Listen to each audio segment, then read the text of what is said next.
Yo famille, j'espère que vous allez bien. Bienvenue chez MVP Foot. Voilà, donc on va commencer le journal des éléphants. Pour ceux qui ne connaissent pas, c'est le résumé de l'actualité du football ivoirien. Voilà, donc chaque jour on essaie de faire le résumé de l'actualité du football ivoirien.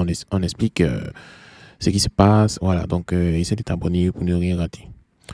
On commence avec l'équipe type de la semaine dans le championnat de France. Voilà, donc quand vous regardez, on voit Wilfried Sengo, Emmanuel Agbadou, Ivan Guessant. Franchement, c'est fort, c'est vraiment fort. Voilà, en défense centrale, là, on a deux Ivoiriens. On aurait voulu voir Christopher Opéry, latéral gauche, ou Gueladoui, latéral droit. Mais bon, ils ont joué, l'équipe de Sengo a joué contre l'équipe d'Opéry, et ils ont chicoté l'équipe d'Opéry, et puis l'équipe de Gueladoui, ils ont fait un match nul, je pense 3-3. Voilà. De toutes les façons, on voit que sur 11 joueurs, on a déjà 3 Ivoiriens. C'est énorme. C'est énorme. On espère avoir au moins 5 Ivoiriens dans un futur 11. Voilà, futur 11 de départ. Si Wilfried Sengo joue côté, comment on appelle, latéral droit, et puis, comment on appelle, Cédric Kipré et Emmanuel Agbadou font un match très très impressionnant. Ça va faire de telle sorte que on aura de bons joueurs. Voilà, donc moi, j'ai une question pour vous. Pensez-vous qu'il y a quelqu'un qui va pouvoir, qui peut être dans le futur 11, à part ceux qui sont là, donc écrivez en commentaire, on aimerait bien le savoir. Et hier, le président de l'Africa a fait une conférence de presse, voilà, où il a donné son point de vue sur la situation qu'a l'Africa actuellement.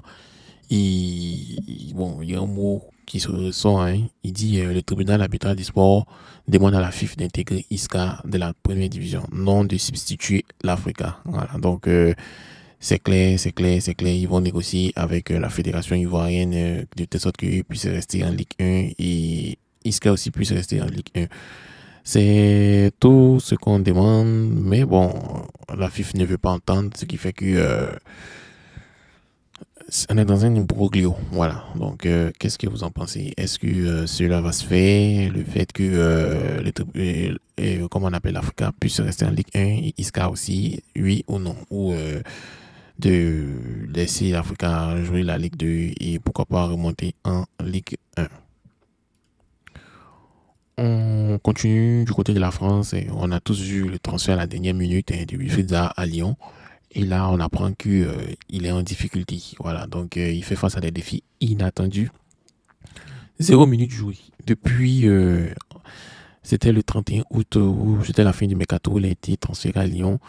On dit qu'il a des difficultés d'adaptation à sa nouvelle vie, il manque de motivation à l'entraînement et son entraîneur serait agacé de sa situation. Voilà, donc bon, les gens ont parlé, hein. Les gens ont parlé, ils ont parlé, ils disent que c'est tous ces détracteurs-là, ils disent que c'est normal, que le même comportement qu'il a eu en équipe nationale, là, c'est ça, il est en train de reproduire dans son club là-bas. Donc, il y a un commentaire qui dit ici que c'est Lyon qui ne connaît pas ça, sinon ses anciens clubs le connaissent, même l'équipe nationale de Côte d'Ivoire a de ces nouvelles, que le chien ne change pas jamais sa manière de s'asseoir. Quand on parle, les gens nous traitent de jaloux.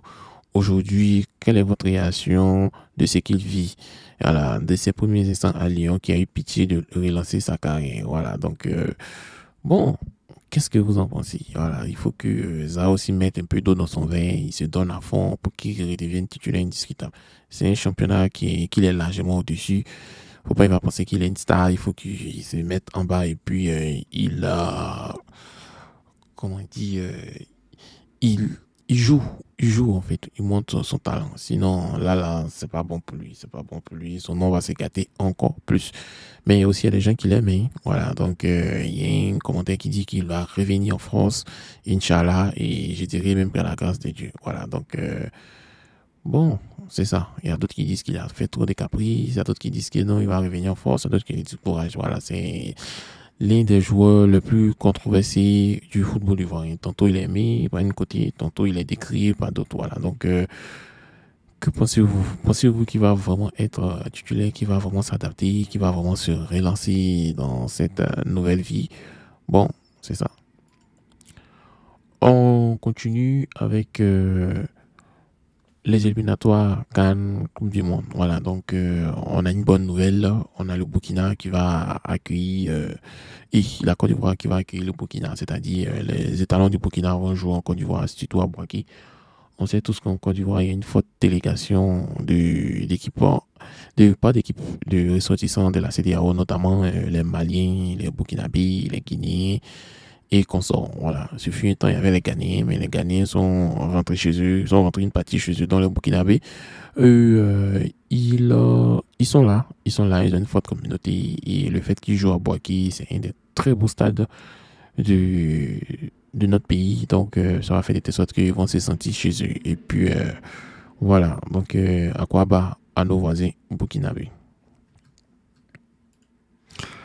Et bon, c'est pas seulement que le Burkinabé, hein. On apprend aussi qu'il y a 5 nations qui vont venir jouer les éliminatoires Cannes et Coupe du Monde, voilà, en Côte d'Ivoire. Voilà, donc la Guinée va recevoir l'Éthiopie à Yamoussoukro, le Bénin va recevoir le Rwanda à Abidjan, l'Éthiopie va recevoir la Guinée, mais ça c'est comme si c'est un match retour dans l'Éthiopie.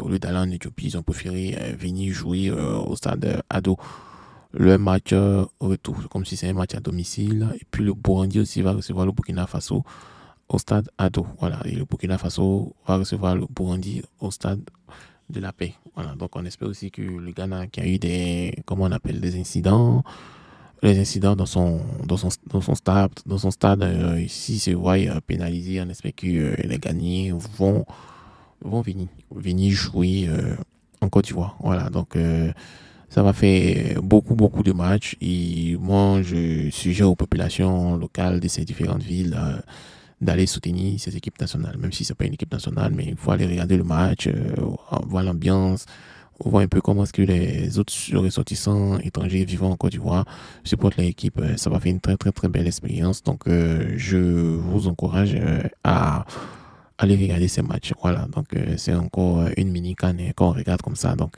ça va faire plaisir de revivre ces instants inoubliables. Voilà, donc on espère que nos voisins d'à côté, c'est-à-dire le Burkina et la Guinée, et le Bénin, vont gagner le match et ça va faire de sorte que la fête sera belle. Donc, cher ami, c'est tout pour aujourd'hui. On n'a vraiment pas beaucoup d'informations. J'aurais voulu attendre, mais si j'attends, c'est pas bon. Il y a des gens qui meurent d'impatience, qui m'envoient des messages, qui demandent mais qu'est-ce qu'il en est, qui ne fait pas le journal aujourd'hui. Voilà, donc le journal a été fait.